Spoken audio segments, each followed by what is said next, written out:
보호무역주의라는 표현으로는 이건 부족하다. 설명이 안 된다. 이것은 마르크스 레닌주의의 제국주의론을 들고 와야 된다.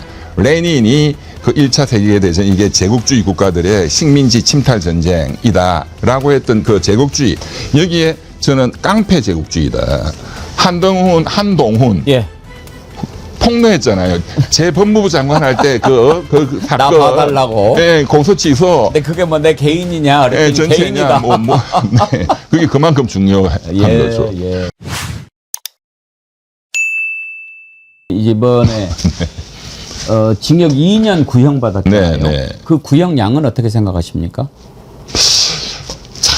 뭐 그것도 상당히 봐준 거죠.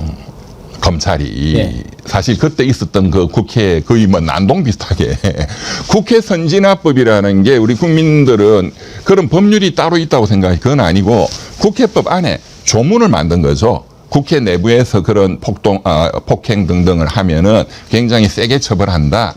근데 사실은 그게 처음 적용된 건데, 사실은 이제 뭐 나경원 여러 또 정치인들이 또 이렇게 지금 처벌 대상이니까 또 검찰에서 구형을 약하게 상당히 때린 거고, 예.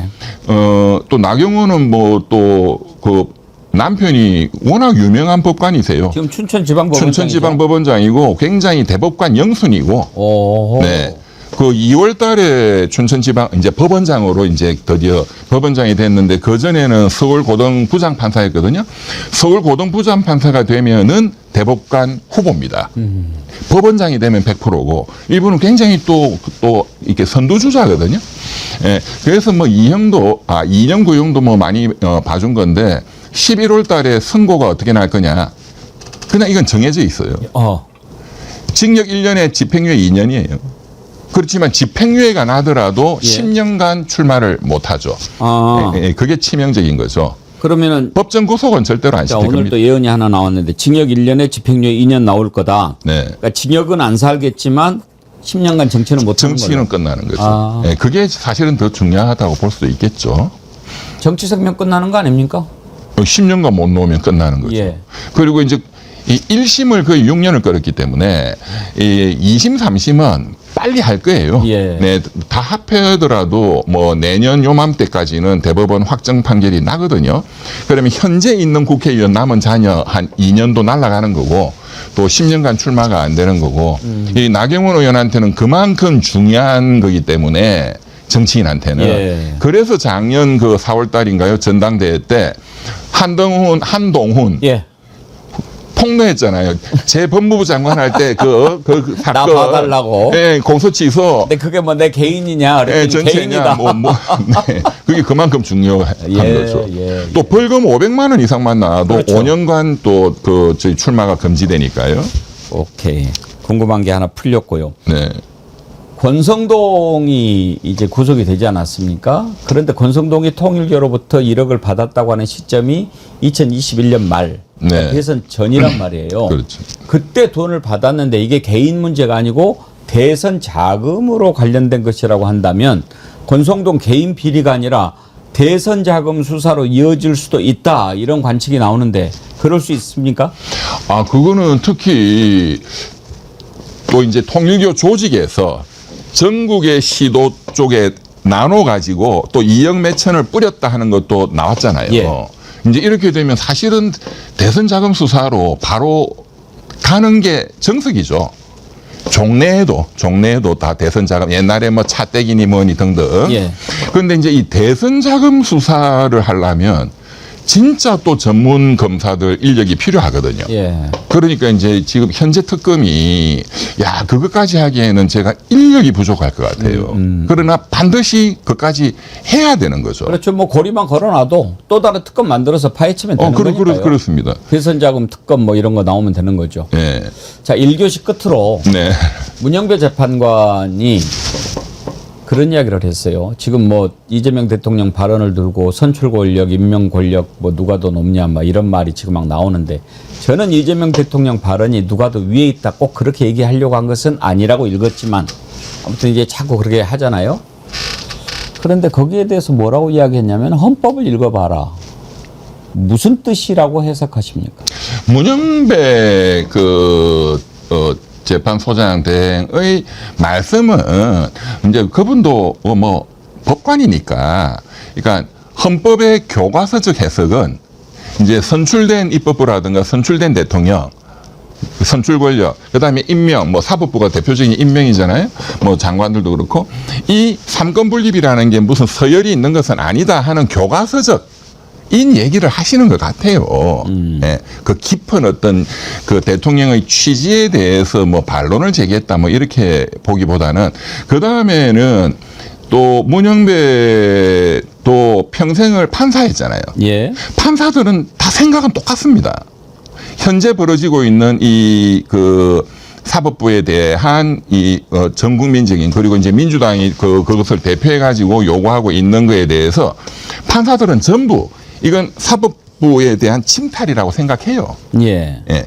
문영배 재판소장도 저는 마찬가지 생각을 하고 있다고 봅니다. 그런데 이제 그 얘기를 이렇게 해석하는 것은 옳지 않다고 봅니다. 헌법을 읽어봐라라고 하는 것은 헌법 정신을 생각해봐라라고 하는 건데, 이렇게 생각할 수도 있겠다. 헌법에 보면은 이렇게 순서가 나와 있지 않습니까? 그렇습니다. 의회 국회부터 나오죠. 그렇죠. 네. 그렇게 보면 순서가 어떻게 됩니까? 국회가 먼저 나오고, 그다음에 대통령, 행정각부, 대통령 나오고, 사법부, 예. 선관위 이렇게 돼 있죠. 그 순서하고 헌법하고는 우리가 어떻게 생각하는 게 맞습니까? 그것도 헌법 교과서에, 예. 모든 헌법 교과서는 그렇게 해석을 해요. 예. 그러니까 국회부터 헌법이 규정한 것은 국민이 뽑은 국민의 대표 기관이 가장 헌법적 지위가 우선한다라고 다 설명합니다. 예. 예. 그리고 민주적 정당성이라고 하죠. 국민이 직접 뽑았다 하는 것을 민주적 정당성이 가장 높은 기관을 가장 앞에 규정한 것이다. 그 다음에 이제 행정각부는 대통령은 직접 뽑았으니까 민주적 정당성이 있는 기관이지만 나머지는 임명이니까. 그 다음에 뭐 사법부 이런 건 다 임명이고. 이제 또 그렇게 해석을 하고, 그게 또 이제 헌법의 정신이니까 대통령께서 뭐 이게 뭐 어떤 뭐 서열 이런 뭐 표현을 쓴 게 그게 무슨 진짜 서열이라는 의미가 아니라 그러한 헌법 정신에 대한 표현을 말씀을 하신 거로 이제 이해를 충분히 할 수 있죠. 그거는 헌법을 아는 사람이라면 상식적으로. 우리가 어렸을 때 공부할 때 보면 입법, 행정, 사법 이렇게 입에 붙어 있지 않습니까? 그렇죠. 그게 사실은 이제 헌법 조항에 나와 있는 순서대로 헌법 조직이 쭉 그렇습니다. 나와 있으니까 그런 것도 있지만, 저는 헌법의 정신이 입법, 행정, 사법 이렇게 정해놓은 것이 입법부 구성은 국민의 선출로 의해서 짜여지는 거니까 바로 그 정신 아니냐. 그렇다면 이재명 대통령 말이 뭐가 틀린가? 뭐 틀린 게 아니죠. 그런 생각 들던데. 그걸 이제 자꾸 말을 이제 뒤집어 가지고 막 꼬우면 그 서열을 매기냐 이제 그렇게 이제 곡해를 하려고 하는 거죠, 의도적으로. 오히려 저는 더 놀라운 게, 물론 이제 헌법이 바뀌고 그랬지만은 그때 당시 바뀔 때만 해도 대통령의 권한이 어마어마했지 않습니까? 그렇죠. 그야말로 3부 위에 있는 권한인데도 헌법은 그대로 입법부 국회가 맨 맞습니다. 위에 있고, 맞습니다. 그 다음에 대통령이 그렇습니다. 나왔어요. 예. 이게 헌법 정신이니까. 맞습니다. 그러니까 선출 권력을 맨 위에 둔다라고 하는 그런 정신인데, 그게 국민 주권주의의 핵심이잖아요. 근데 이제 이 문영배 재판관이 헌법을 읽어봐라라고 하는 말이 지금 많은 사람들에 의해서 이재명 대통령이 틀렸다 이렇게 생각하는 인상을 준단 말이죠. 그렇죠. 예. 판사들은 또 다 그렇게 생각합니다.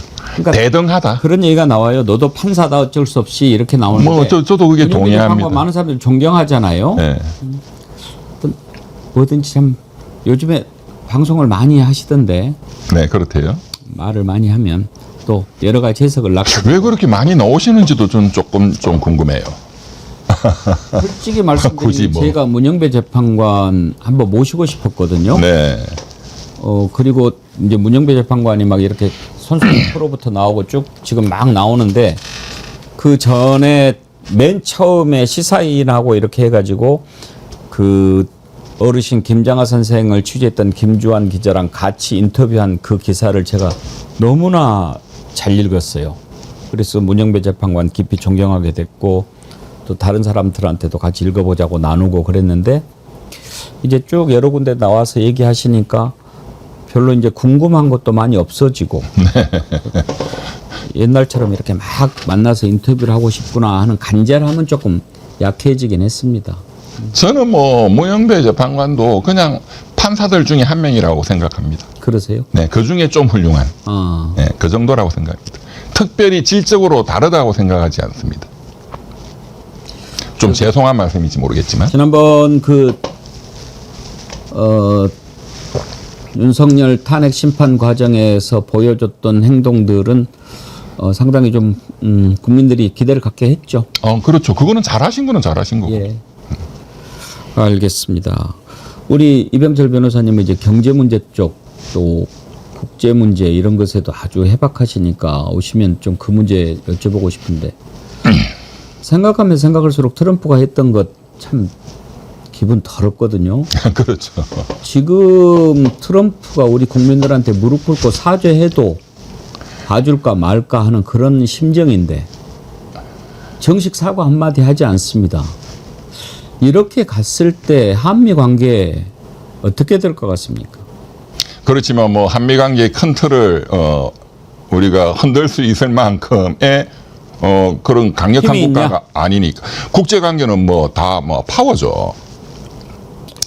그래서 제가 몇 달 전부터 트럼프의 이 지금 전 세계에 대한 이거는 보호무역주의라는 표현으로는 이건 부족하다. 설명이 안 된다. 이것은 마르크스 레닌주의의 제국주의론을 들고 와야 된다.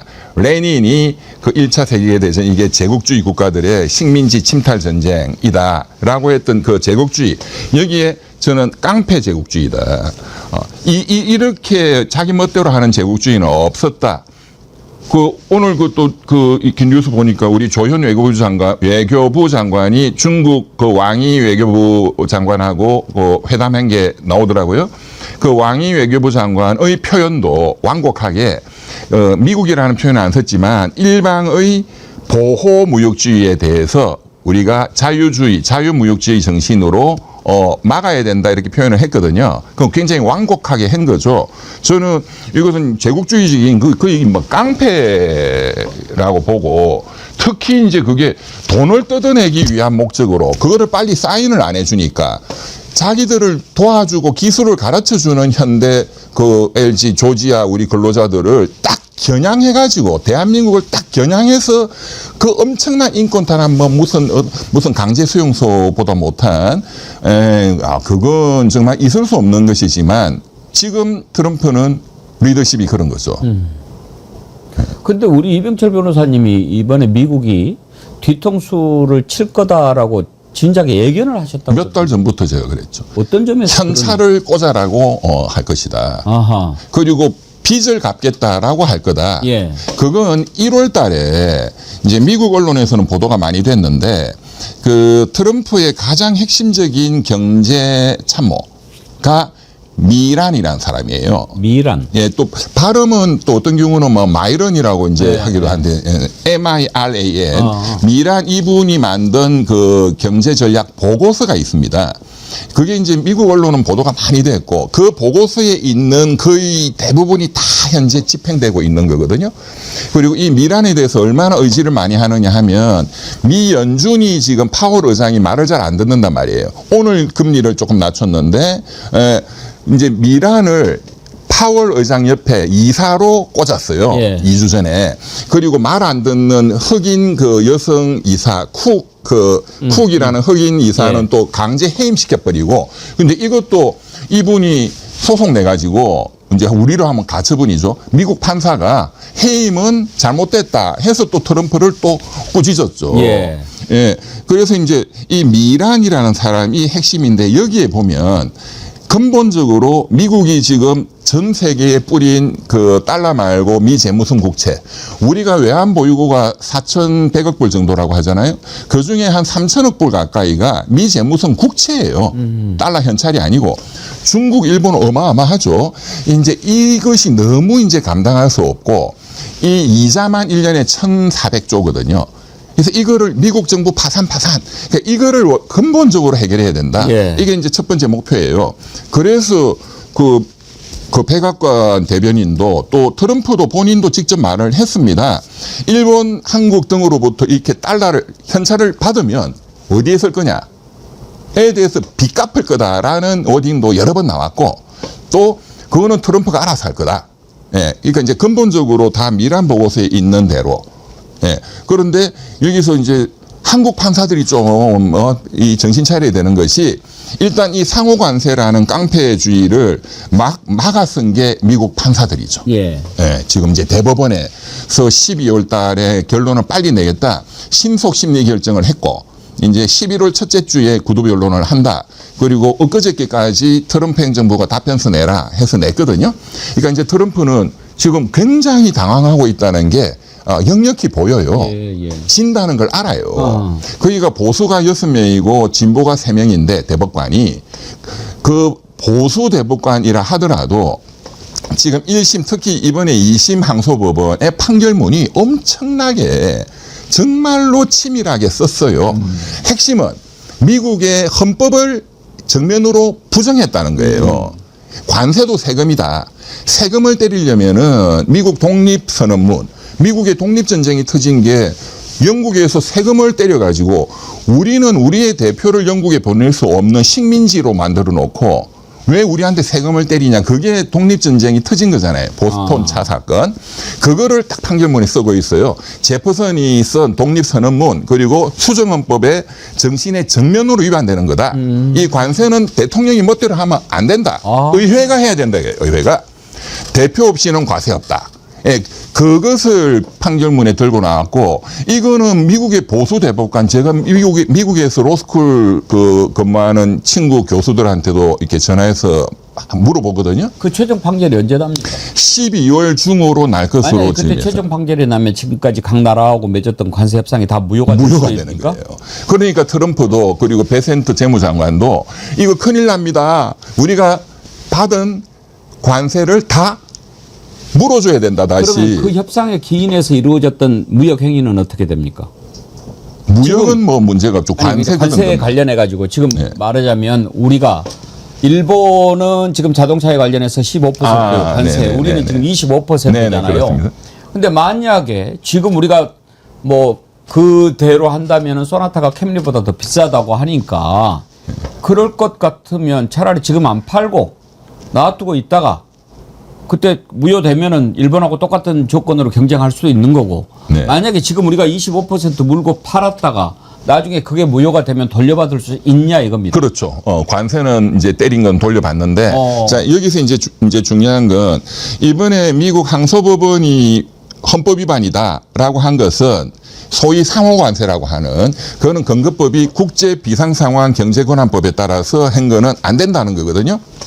자동차 25% 그리고 철강 알루미늄 50% 뭐 이런 거는 무역 확장법에 따른 거예요. 이 품목별 개별 관세. 이것도 지금 소송이 막 들어갈 거예요. 예. 근데 이거는 아직 판결이 나지 않았죠. 만약에 연방대법원이 상호관세 헌법 위반이야 하면은 100% 소송 들어오고 이것도 헌법 위반으로 될 가능성이 현재는 없거든요. 그러니까 트럼프가 재무장관도 대법관님 우리 큰일 납니다. 베센트 재무장관이 어떤 표현을 쓰느냐 하면은 그런 사태가 오면 테러블한 상황이 생긴다. 미국이. 예. 그리고 트럼프는 그 대법관들한테 우리 보수 대법관님들 미국이 현재 믿을 수 없을 정도로 부자가 되고 있지 않느냐. 그런데 대법관이 이렇게 위헌 무효를 때리면 미국은 믿을 수 없을 정도로 또 가난하게 될 것이다. 이렇게 이제 압박을 하는 거죠. 그래서 한국한테 자꾸 현찰 내놔라고. 지금 우리나라에서 아니 오히려 미국에서까지도 한국은 차라리 미국에 3,500억 불 투자하는 것보다 관세 25% 내는 것이 차라리 이익일 거다라는 얘기 나오잖아요. 그렇죠. 계산을 해보면 뻔한 거니까. 예. 우리가 3,500억 불을 주면은 그냥 그날로 우리나라는 외환위기가 바로 터집니다. 예. 바로 터지면 각서에 사인했다 일본처럼 하면 우리는 바로 IMF가 터져요. 그리고 한국에 들어온 달러가 빠져나갈 거예요. 그리고 국제 투기 자본의 집중적인 공격 대상이 됩니다. 그래서 무제한 통화 사업이라도 그러면 해줄래? 그거는 미국이 절대로 안 해주거든. 그러면 우리도 아는데 미국이 모를 리가 없고 우리나라를 또다시 그렇게 외환 위기에 빠뜨려 가지고 어떻게 하겠다는 겁니까, 동맹국이? 그렇죠. 그러니까 3,500억 불을 현찰로 다 이제 받을 수는 없다. 미국이 우리나라 뭐 외환 보유고는 지네들이 훨씬 더 잘 알죠. 왜? 3,000억 불이 지네들 빚 국채니, 재무슨 국채니까. 트럼프 이자는 뭐 캐나다를 뭐 51번째 주로 하니 뭐 그린란드 땅 우리 거 가져오니 어쩌는데 네. 대한민국을 도대체 어떻게 생각하고 있다 이 짓을 하는 겁니까? 그러니까 사실은 일본 이시다 총리 정부가 뭐 일본이 뭐 외환 보유고가 1조 2천억 불인데 뭐 5,500억 불, 그거를 사인한 게 지금 일본에서는 뭐 엄청난 국민들의 지금 비판에 직면해 있는 거죠. 그거 굉장히 잘못된 거죠, 일본이. 아무튼 이번 조지아주에서 일어난 일과 관련해서 트럼프가 정식으로 사과하지 않으면 에이펙 아니라 뭘로라도 우리 국민들이 환영 못할 겁니다. 그렇죠. 빨리 사과해야 됩니다. 네. 이거는 전쟁 적대국한테도 전쟁 포로한테도 이런 식으로 하면 안 되는데. 우리가 어느 나라에 가서 이런 대접을 받겠습니까? 그렇죠. 막말로 정말 중국이나 어디 뭐 다른 야만적인 나라에 가서도 이런 대접 안 받죠. 그렇죠. 네. 나쁜 자식들 같으라고 진짜 아주 뭐 말이 안 되는 짓을 하고 있어요. 그러니까 사실은 트럼프도 사실 그 리더십이 거의 윤석열 스타일이잖아요. 그러니까 이제 미국의 민주당이나 이런 민주당 계열 뉴욕 타임즈나 이런 데 보면 과연 트럼프가 임기를 지킬 수 있을까? 만약에 연방 대법원이 위헌 무효를 때려버리면 예. 엄청난 문제가 터질 거예요. 일단 내년에 중간선거죠. 중간선거 참패가 또 내년에 다가올 참패 것이고. 나면 뭐. 네. 알겠습니다. 그러니까 우리 국민들께서 너무 이렇게 걱정을 안 하셔도 예. 또 우리 정부가 지금 시간 끌기 하면서 잘하고 있는 거죠. 잘하고 있는 거죠? 네, 그거 예. 굉장히 잘하고 있는 거죠. 페이스에 말려들면 안 되잖아요. 그렇죠. 예. 네. 지금 저는 그 파월, 그 연준 페이스에 안 말려들고 꼿꼿하게 하는 거 네. 그거 든든하더라고요. 네. 예. 그래야 미국이 지탱되는 거 아닙니까? 맞습니다. 트럼프 나라 아니지 않습니까? 그렇습니다. 예. 그런데 미국 판사들 그냥 트럼프를 그냥 바로 당신은 독립운동, 이 미국 독립전쟁, 제퍼슨의 독립선언서를 당신은 짓밟은 거야. 이렇게 탁 혼을 내잖아요. 우리 판사들 뭐 하느냐고. 적어도 한 나라의 대통령이 되려면 인격을 갖춰야죠. 근데 트럼프에게 무슨 인격이 있습니까? 오로지 돈만 있는 거죠. 그런데 미국 대통령이라고 하는 자리가 또 어떻습니까? 한 나라의 그렇습니다. 대통령을 떠나서. 그러니까 미국의 가치 이런 것을 생각하는 많은 사람들이 등을 돌리고 있지 않습니까?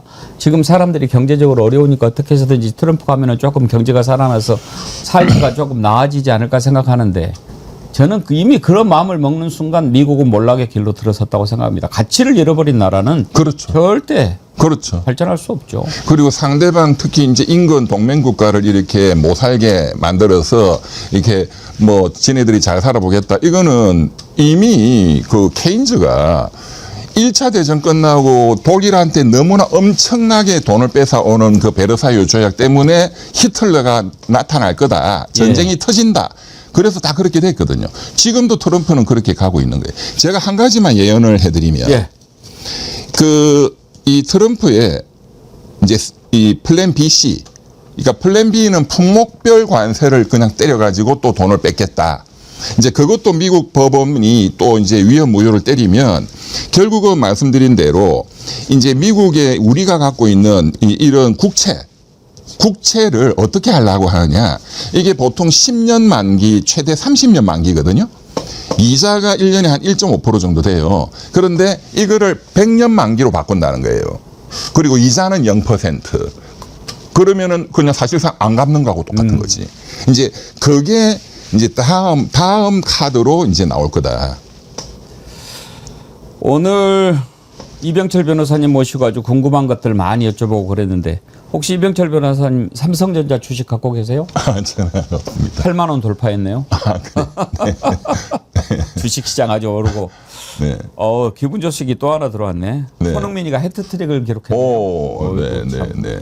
야. 이야, 대단하다. 대단한 거죠. 네. 지금 미국에서 이런 정도 자식들이 우리 대한민국을 어떻게 보고.